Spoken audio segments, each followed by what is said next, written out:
Pleased to have you as a guest on Like It Is. Thank you. How did it all start? Had music always been a part of your life from when you were a little boy? Yeah, you know, growing up musical family, grandfather, mother, uncle, sister, Pitney, everything. One named Desmond Decker. And so we started out from kind of rehearse together and thing, you know. And then one day we went away, do some recording. Then I fell after. Mm-hmm. You weren't doing the same kind of things then that you're doing now. What kind of music was it in the beginning? That music was ska. Ska? Ska music, yeah. Well, how does ska differ from reggae? Ska is different in sound, different in style, different playing, you know. Mm-hmm. Ska is a more quicker music than reggae. No relation? Yeah, it's almost the same music breakdown to go much slower, you know. Same root? Yeah. It's almost the same music, ska. But only say now, if it was playing at 33, it started playing at 7.5, you know. I A hear little more. That's a good analogy. How does reggae and ska come out of calypso? Many people ask that. Yeah, huh? because the calypso was always there first. Right. You know? And then now, when the musicians in Jamaica started to play, although them can play calypso too, because they play a lot of calypso, but because the American influence music come past through down there, you know, them start to kind of get more to, them time used to have Fats Domino. Yes. And plenty of them type of people. So after a while now, the music start drift from the reggae. It used to be a music almost like a half blues. And used to play before the ska start, you know. Even people like Joe Hicks, cha-na-na, cha-na-na-na-na, cha-na-na, cha-na-na-na, you know that music? Right. Used to play that plenty. So from there now it developed to people start ching, ching, ching, ching, ching for ska, you know. And then for rocksteady it's like jing, jing, jing. For reggae now it's check, check, check, you know. So you have three different feels. But the three of them can put together again and make one thing still. Now, calypso music, most of it dealt with family and folk stories and love and beautiful island in the sun, things like that. How did it move into what we're getting in the music now, where we have message? Because during that time of this calypso and thing, people never wasn't so conscious about Africa and where them roots come from. Since the reggae come now, people get, I mean, not from a point of music, because music is always conscious. But since the reggae come now, the reggae start talk about Africa, blackness, you know, in a militant way. So that is how it kind of, that is how the lyrics differ from the O Island in the Sun. Well, who are some of your influences? Well, I think my biggest influence is Marcus Garvey, Haile Selassie. Sure. From what you heard coming up as a boy about Garvey, or what you've learned now that you're grown, or what? What we hear, what we read, you know, and what we know about him. Did you learn much about Garvey in school? No. Yes, them don't teach.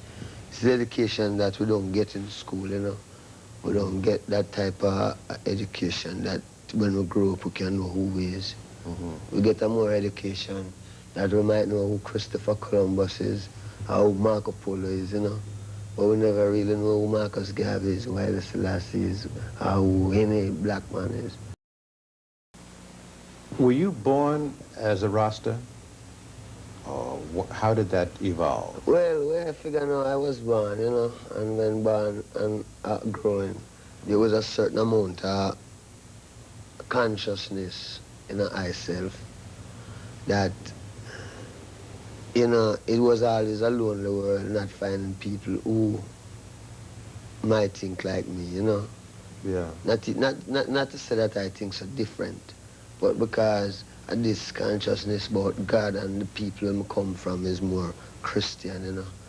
We always try to do, like, try to stand up to the right. But we used to find out now that one church quarreling against the next church, and I figure I never want any of that, you know. I never want to really enter into the thing where this one I fight against that one and everybody talking about God still. So after going on and coming up, you know, the thing that was there get more stronger, come to Kingston, meet some more people. Them people is Rasta. You talk to them and find out it's the same thing we have inside. It's the same thing. How old were you when this started to happen? This is about 17, 18, you know. I find out that the same thing where I deal with is the same thing where the Rasta man talk about. So that is how I could identify myself as a Rasta. By not changing, you know. Now what happened when you went back home and told your family what you had found? Oh, I never have a home to go back to. No? No. Where we from, everybody gone, you know. Everybody gone. Everybody living in America, some living in Kingston, everybody gone. So never really have a home, not that much, although we used to have a home before grandfather died, you know. But after grandfather died, everything gets crashed. So, you know, so you came to Kingston, and that's where it began to happen. Yeah. Where did you live in Kingston? What part? East. I call it East Kingston. Out near the east. Yeah. And then we go up a place named Oxford Street, you know, down to Spanish Town Road, down to then up to Trenchtown. Yes. So for a long time, things were kind of lean. Well, yes, things was kind of lean as can. It leaves to what is your expectation anyhow, do you know? To me, it was lean, but I could understand it because coming from a country where you learn to do things like you don't learn to depend on family and all of that, you know. You go out and you plant your own corn and you watch the corn grow. When the corn grow, you pick your own corn, you know what I mean? Yes. All of them fruits on them tree, you can get them, you know? So... It's a little different, though, in town. Yeah. You know, we've got to do different things to eat, eh? Well, when you're in cities, a whole different ball game, you know. Right. People have to go to work, catch the bus. You know, the country, all day, you go for the donkey, and you ride the donkey to the farm, and you're cool, you know. Right. In the city, people also catch the bus, go to work, get off work, come back home, you know. So it was a different thing up there. I know a little bit about Jamaica, and I understand in Kingston, Trenchtown is a rough part of town. How did you survive? Well, while living in Trenchtown, you know, as a young man, surviving was easy. The only thing you'd have to really look out for was the police, you know. Because the police could just get you, frame you, you go to prison, and because you come from Trenchtown, you know, Trenchtown's, from them say, where you from? It's a Trenchtown, you're gone, you know. You get shipped out. You know, a lot of people are confused about what a Rasta really is and have a very negative image of the Rasta. Tell us what a Rasta is. See, Christ promised that he will return within 2,000 years, you know, and him said when him come, he will be the King of Kings, the Lord of Lords, the conquering Lion of Judah, through the lineage of King Solomon and King David. Now, my life have great meaning to me, so I really search to find out if God is here. When I search, I look in at Ethiopia, I look all about, looking at Germany, you know, because I'm not prejudiced. I look for God. I looking at Ethiopia, I say, one man stand up with these names, Emperor Haile Selassie, name King of Kings, Lord of Lords, conquering Lion of Judah, through the lineage of King Solomon and King David, written in the Bible. One of my things is that the Bible, them say that King James edit the Bible. Now, my understanding is that if King James edited the Bible, I don't think he would edit it for the benefit of black people.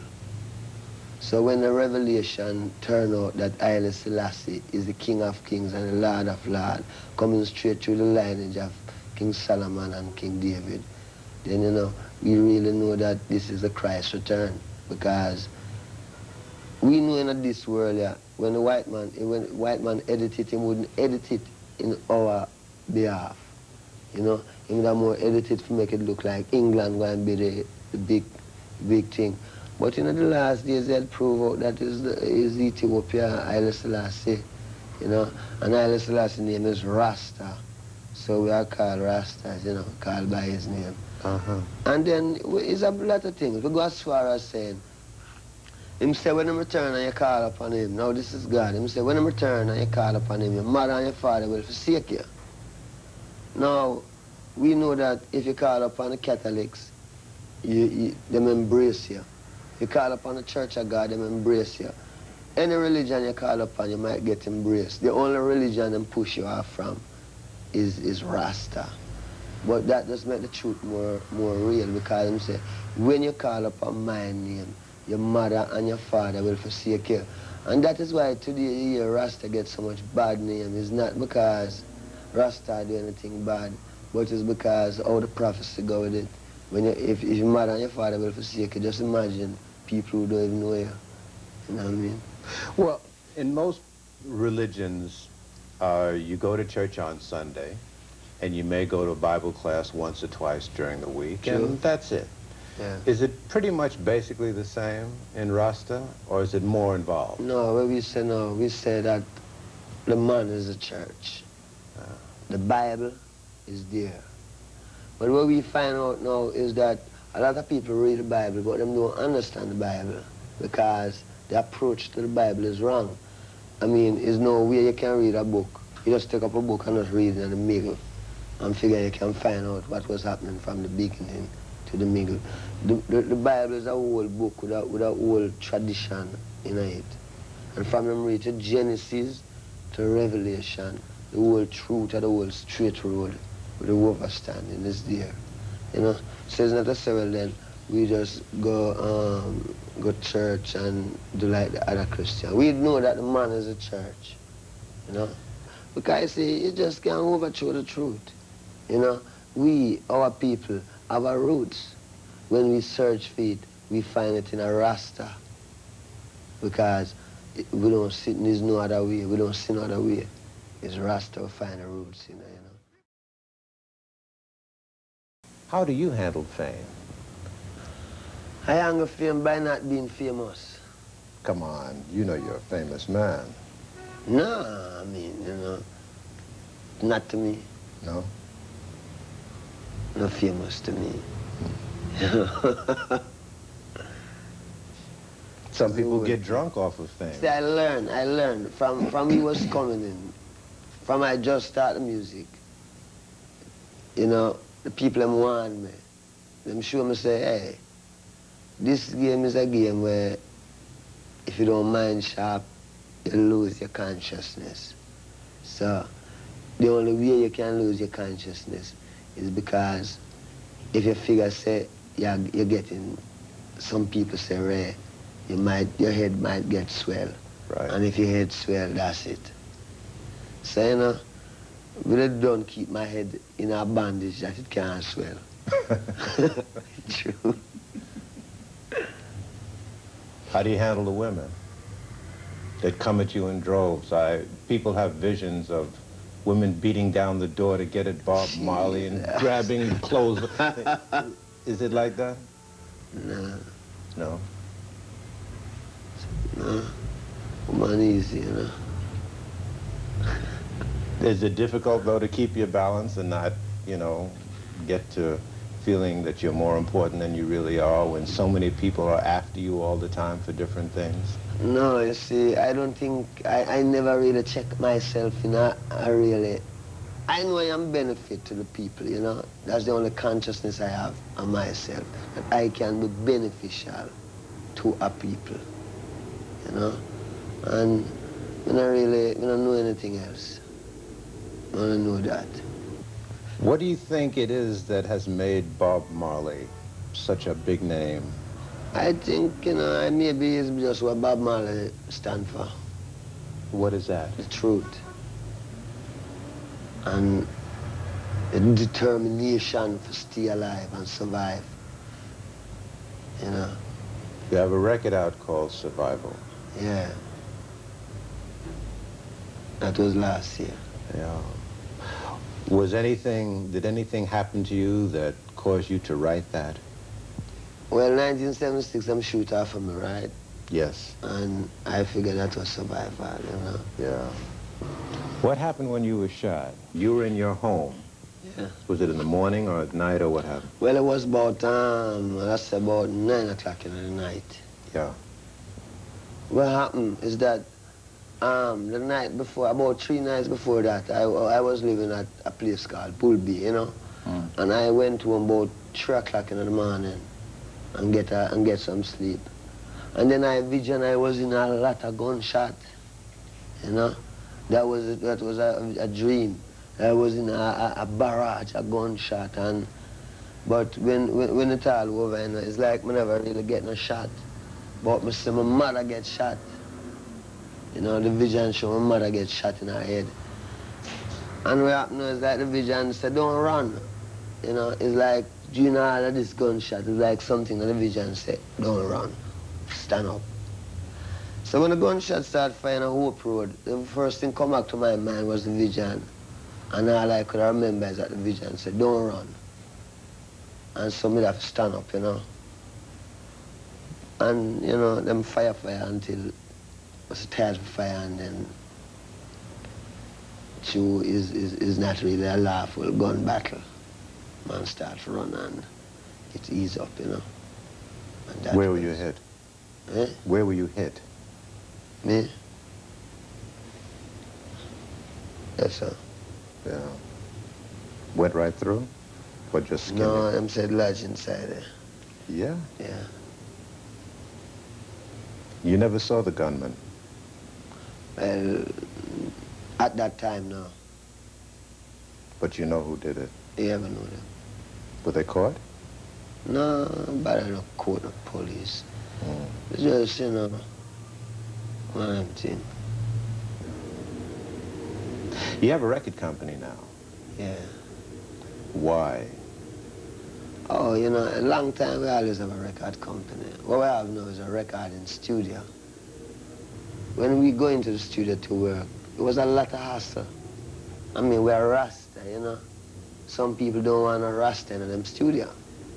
No, if you stop all of this, you have to make one, because, you know what I mean, a man might say, no, you say Haile Selassie are God.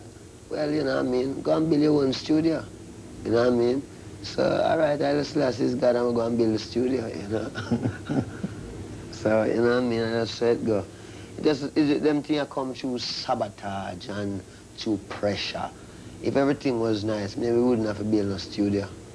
But, you know, it's just a tricky place. It's not everyone really have that humanitarian feeling. Some people just deal with, them don't even know what I'm dealing with.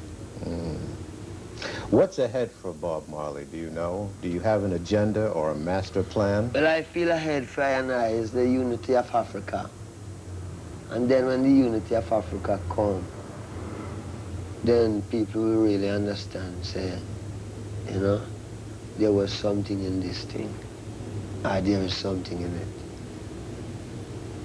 Do you think of yourself more as an African than a Jamaican? Yeah, because one of the main things is that we're Rasta. From you accept Rasta, you become an Ethiopian, which is Africa. Next thing again, the history of Jamaica shows that the Arawak Indian was living there, and it belonged to the Arawak Indian. Now, our history shows that through slave business, black people come out of the Western thing, you know? So we still figure, say, Africa is a root, you know, and this is where we must return to. What do you see as most of Africa's problems as far as uniting? I mean, I see Africa's problem is that outside people keep on fatiguing the people, you know, and make them can't really get them things together, you know. If it's not this superpower, it's that superpower. But Africa is only a place which part of music exploit. You know, nobody no really. Africa so rich that it become a man just going to Africa, steal out what he want, steal and carry back in a film country. And Africa stay there like, you know, well, Africa ready. Garvey used to say Africa for the Africans. Is that how you feel? Yeah, Africa for Africans, a woman abroad, you know. True. Will your home base though always be Jamaica, or someday would you like to live in Africa? No, someday going to be in Africa. Yeah. Maybe we up in Jerusalem. You know what I mean? And then Bible land. And what do you think lies ahead for Jamaica? I think what lies ahead for Jamaica is that Jamaica is a beautiful island. The best thing Jamaica could have been is just like how Jamaica, like how England owned Jamaica. Jamaica must make some part of Africa own Jamaica. You know what I mean? And it work more nicer. I mean, you know. But if it's going to be a thing which probably we always going to have a war. Because the only solution is either them get themselves with Nigeria or with someone, you know what I mean? But make Jamaica become some African, something to do with Africa, that Africa owns Jamaica, you know? But because the people and them whole heap ideology and philosophy where they want to come with, you know, some people want to be Marxist, some want to be this, some want to be that. And nobody don't, and plenty of people don't want to be with them is. And where them is African. And Africa have its own culture, and its own people. And you know, all it needs is people who keep it down for either die out of the earth or something. What is your feeling about the condition of black people here in the United States? I feel like black people should develop themselves, you know, not to several then just develop yourself having a prejudice thing to it. It's just that we are people with our own history and culture. We can educate ourselves. I mean, we are the first creators. So we have to really, everything when you see on this earth here, is a black man make it. And I'm saying that the white man don't make some, but all wisdom comes from the black man. You know, a lot of young viewers look up to you and are going to want to hang on every word and every syllable. Do you have a message for young people? Well, you know, the whole thing again is to really check out the truth of Rasta and don't make like follyism. Don't make it check it out. And don't get too busy that you can't check out the truth. Because the truth is there. And Africa awaits its creators. And we know that the people in the West, head-wise, it's them ready, you know. It's them have to learn, come learn. What them learning in the West, them have to carry it home to them people, make it be a benefit to the people. Because, I mean, how long must the black people suffer? And we are people, you know? And then we have our own culture, we have everything. We don't short anything. We have everything. Plus we have a land that no one is living there. And we must go home to it. And when you go home, you can build all of these big buildings if you want. I mean, if you miss a city, build a city. You know what I mean? If you want a car, you can get a car. I mean, I don't see the big thing. One time America was, you know what I mean, maybe used to have lots of all what I call it, all sort of thing I walk through. Africa is a peaceful place. Then we want to fool black people, but it's a jungle and blah, blah, boom, boom. Where have you been in Africa besides Ethiopia? Zimbabwe. Oh, yeah? Yeah. Gabon. How did Zimbabwe strike you? Well, you know, Zimbabwe nice, man. Zimbabwe really nice. I mean, you know, it's like a paradise in a place. You know, when you go in and see it, beautiful. How did the people react to you? People's great. Yeah, people good. You know, them places when you go and you see how the people, how the land set up, you see people living. You see a man have a mouse on a nice piece and then the whole thing about it, the climate, you can go out all the while. You know what I mean? The climate nice outside. Yeah. If you want to look upon a few lions and things, you can walk and go.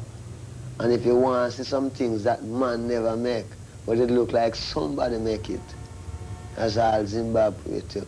Because I go in a place and I see some stone farm, where I know it's not no man make it, but the weight farm, you know, is higher than something. It's really been a pleasant and informative experience talking to you, Brother Marley. Nice. I thank you for your time. I agree. Wish you well. Rasta.